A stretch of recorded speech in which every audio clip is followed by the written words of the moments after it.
Hi everyone. What I've been reflecting about on my ride today, and by the way, look where I am. This is Route 66. I've just pulled over by the side of the road. There's not that many cars. It's a beautiful dual lane carriageway on both sides, completely empty most of the time, beautiful blue skies. So it couldn't be weather, but I did want to stop and share with you my insights about the third thing that I've learned from the field of positive psychology, and that is all about strengths use.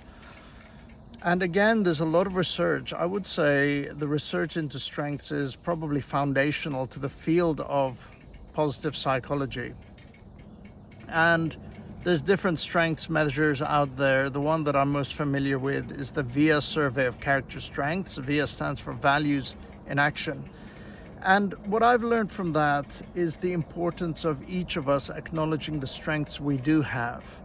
And the research would suggest it's not only enough for us to acknowledge what strengths we have, it's helpful for us to find ways to use those strengths on a regular basis. My top strength, for example, is love of learning. Those of you who know me will probably say that it's evident. I'm always learning things. I love education. So learning things is something that I enjoy doing. And some people would say I'm good at it. And the reason I said some people would say is because of the second of my character strengths, that of humility. Now, I do think that one of the reasons I value humility is my mother who raised me. She was Japanese. She highlighted the importance of that. But it does also come naturally to me. In other words, I'm a little bit uncomfortable putting myself out there. So all of this stuff I'm doing on Instagram, it's taken a little bit of time to do that. But I enjoy it as well. And hopefully I bring humility into my interactions with students, with coaching clients, with people, other people that I work with and I interact with on a daily basis. The last thing I want to say about strengths, and this might push back a little bit against where positive psychology is going at the moment. I'm really resisting the idea of strengths being overused or overplayed. Because remember, this is foundational to positive psychology. Positive psychology is all about focusing on what's good with human beings. So I don't want strengths to be turned into something where we're trying to improve something, or we're identifying our lowest strength and building on that, or we're warning people that their top strength might also be their biggest weakness. Those things are not for the field of positive psychology.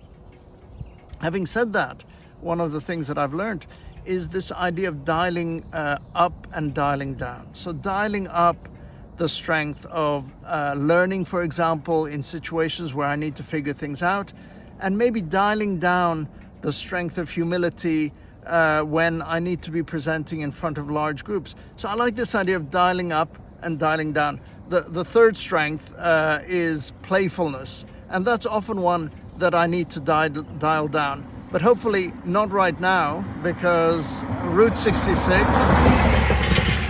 is all about playing. That's what I'm doing right now. And really, you can see that, hopefully you can see that this is me at my best. We talked about best possible self yesterday. This is me at my best. And you can see I'm enjoying the journey. I love this. I'm having the time of my life. So that's really great for playfulness and humor. And at the same time, I've woven learning into this journey as well. I'm learning so much about the route, but I'm learning about those things that I've learned about. So reflecting on the insights that I've taken away from the fields of coaching and positive psychology.